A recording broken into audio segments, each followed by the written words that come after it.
తెలంగాణకు వచ్చే పర్యాటకులు భద్రతలపై తెలంగాణ పోలీస్ దృష్టి సారించారు. తెలంగాణ బ్రాండ్ ఇమేజే లక్ష్యంగా సరికొత్త కార్యక్రమానికి శ్రీకారం చుట్టబోతున్నారు. రాష్ట్రానికి వచ్చే టూరిస్టుల భద్రత కోసం త్వరలో టూరిస్ట్ పోలీసులను కేటాయించనున్నట్లు రాష్ట్ర డీజీపీ డాక్టర్ జితేందర్ వెల్లడించారు. తెలంగాణ టూరిజం శాఖ, పోలీస్ శాఖల మధ్య జరిగిన సమన్వయ సమావేశంలో ఈ నిర్ణయం తీసుకున్నారు. ఇక టూరిజం శాఖ స్పెషల్ సిఎస్ జయేష్ రంజన్, శాంతి భద్రతల additional DGP Mahesh M Bhagwat, tourism శాఖ DGV Kranti, film development corporation DG CS Priyanka, ఇతర పోలీసులు అధికారులు ఈ సమన్వయ సమావేశంలో పాల్గొన్నారు. ఈ సందర్భంగా డీజీపీ మాట్లాడుతూ తొలి దశలో టూరిజం శాఖకు అవసరమైన 80 మంది పోలీస్ సిబ్బందిని త్వరలో కేటాయిస్తామని తెలియజేశారు. సెప్టెంబర్ 27వ తేదీన జరగనున్న వరల్డ్ టూరిజం డే సందర్భంగా టూరిస్ట్ పోలీసుల వ్యవస్థ సిద్ధం చేయాలని భావిస్తున్నట్లు పేర్కొన్నారు. ఇక రాష్ట్రంలో ఉన్న పర్యాటక ప్రాంతాలైన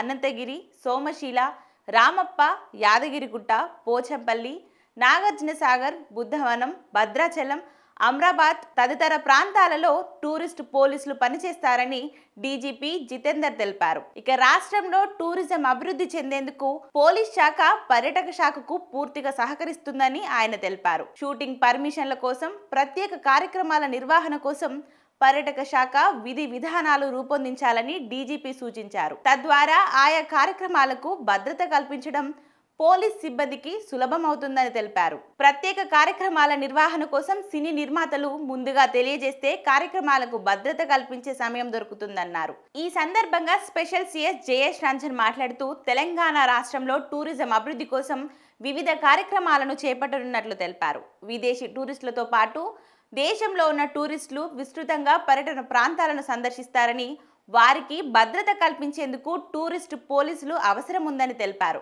ఇక ఆధ్యాత్మిక, మెడికల్, వినోదాత్మక పర్యాటక ప్రాంతాలను సందర్శించేందుకు వచ్చే వారికి భద్రత కోసం టూరిస్ట్ పోలీసులను కేటాయించాల్సి ఉందన్నారు. మొత్తం మీద రాష్ట్రానికి వచ్చే దేశ విదేశాల పర్యాటకుల భద్రత కల్పించి తెలంగాణ బ్రాండ్ ఇమేజ్ను కాపాడడమే లక్ష్యంగా ఈ కార్యక్రమానికి శ్రీకారం చుట్టబోతున్నట్లు శాంతి భద్రతల అదనపు డీజీపీ మహేష్ ఎం భగవత్ తెలిపారు.